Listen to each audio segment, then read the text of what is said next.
Guys, so it's a fall day or soon winter here in Norway, Sandefjord, and I just picked up this new 3070 video card. It's made by FPA2 or something like that. I'd never heard about it, but it's made by, or it's like the company is owned by Paltit or something, so yeah, it should be okay card, I would guess. But the reason why I bought it is because they had it in stock on NetOnNet, which is a Swedish store. And you can also even pick it up in a lot of stores in Norway now on the day. So if you like live in Oslo or 2 or 3 other locations, you can just go and pick it up the same day. But I bought this weekend and it took like 2 days to ship here. And this is like the second business day, so let's test this thing. So it's KFA2 and it's the 3070 card, and it's got like a 3-fan setup with an extra fan on the back side, so I don't think cooling will be a problem on this card. And in other countries this here is branded as Galaxy for some reason. Not sure why, but it seems like KFA2 is more like of the European branch. Otherwise, the box itself looks much better in person. The overall packaging seemed a little bit funny with the what's your game and this boxer type here, but yeah, doesn't really matter. Fairly big box, and of course it's sealed.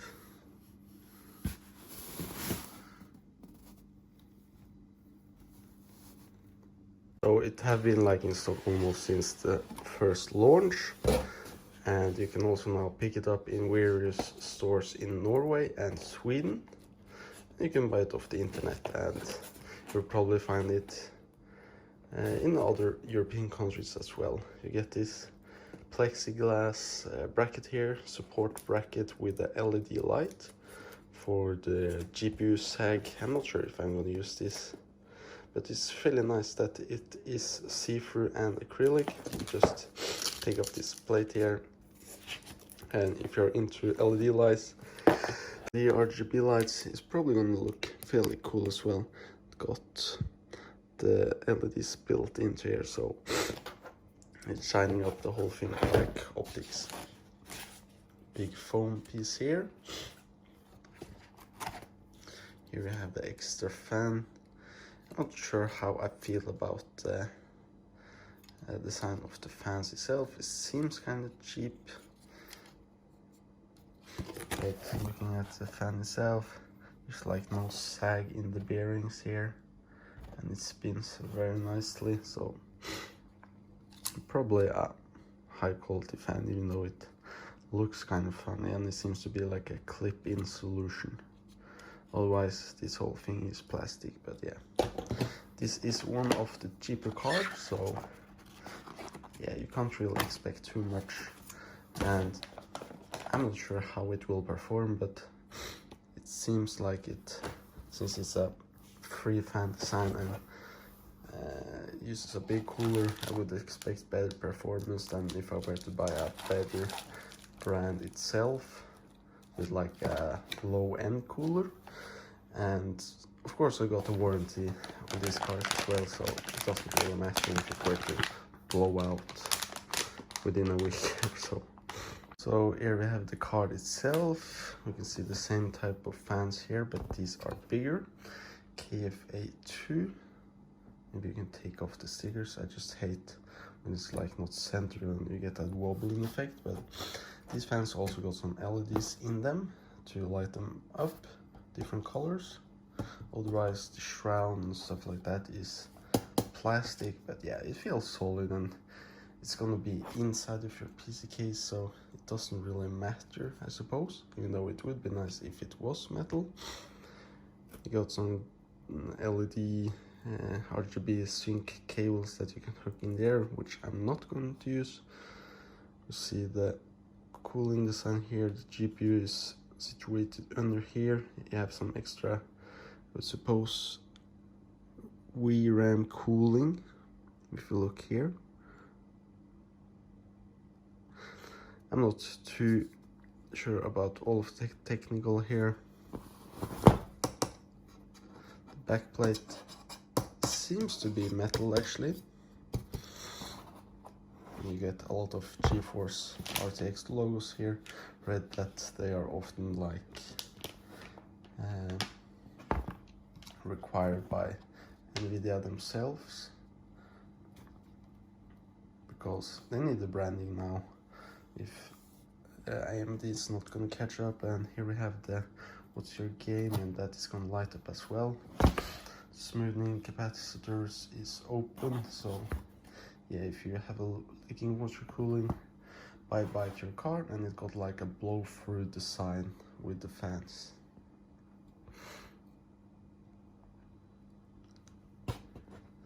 And here is the front, HDMI display port and triple display ports. Yeah, I think there's not too much to it. RGB syncing. And some more for the holder, GPU socket holder, I suppose. Hot surface. This is also metal, so it's probably going to warm up. Yeah. Currently, I have AMD 5600 XT, which I've used for gaming in 1440p. Not on the high setting, of course, and also use it for mining for some time now, which I will be doing with the new car as well. It's not like super profitable, but considering this is heating my little apartment as well, I think it's a good reason to do it. And we can see that we even get some slight GPU save with this card, so we will see what we are gonna do about the 3070. But both of these cards just use a single standard 8-pin plug. AMD, they have a much wider but shorter card, which I would prefer. You can like see the brackets on the end there, it sticks out much further than the NVIDIA, but this NVIDIA card, they decided to go with the length, so my AEO water block here needs to be angled the other way, which is, they say, not optimal, but yeah, that's only solution because these cables will get in the way because the card is almost touching the cooler or the radiator. So this here is like a fractal defined C, I believe. It's not like the Mesh 5 front, but when I bought this AO, I thought it could fit on the top here, but obviously it can't, just too long, but it fits on the side here. But I wanted, now since I had to change this, the hoses comes out on the upside here, so I need to move it even further down. Otherwise I had to remove this 140mm fan on the top here, so I wouldn't really like to do that. I just want my fans and cooling to be the way it was. But you have this shroud down here, which you can remove to either, or to put more fans, 120 mils. But then you also need to remove the hard drive bay, which I'm using, but it was enough to remove this, so we can move the AO a little bit further downwards, and then there was enough clearance so the pipes can get under the fan. So it's not too bad. I have this open gap here, but what I think I will do when I get home to my parents where I have my tools is just cut this off, just a nice cut all around here, or just leave it as is. It's probably what's going to happen, but then I can just cut it off and lay the plate close into the AO, and it will look like stock again. But it's really tight fit, and when fitting this AO I also need to have the fans on the outside here, so I had to remove the front filter. But yeah, my apartment isn't too dirty anyway, so it's not a problem for me. fractal defined 140mm fans in front, 140mm Corsair front air fans on the top, and a 120mm in the back as well. Now we can actually fit the 3070 in here. Now it's in. It was like a super tight fit, but now we got 4, 5, 7, 9 fans in this little case here. So it will be interesting to see what the temps are going to be like, but I expect nothing crazy.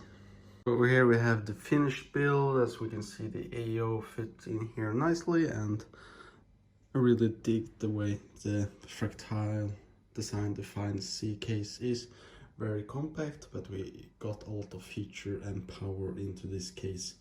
2 double 140mm fans on side, 2 double 140mm fans on top for exhaust, 120mm exhaust on the back. And then we have the big graphic cards with a nice AO cooler, and we got the shroud with everything hidden down here, and the wiring is also, when it comes to the case, very easily to hide the cables for it to look nice. So yeah, that's how it looks. I'm not sure if I'm gonna turn off the lights down the road, but yeah, I don't mind the lights though.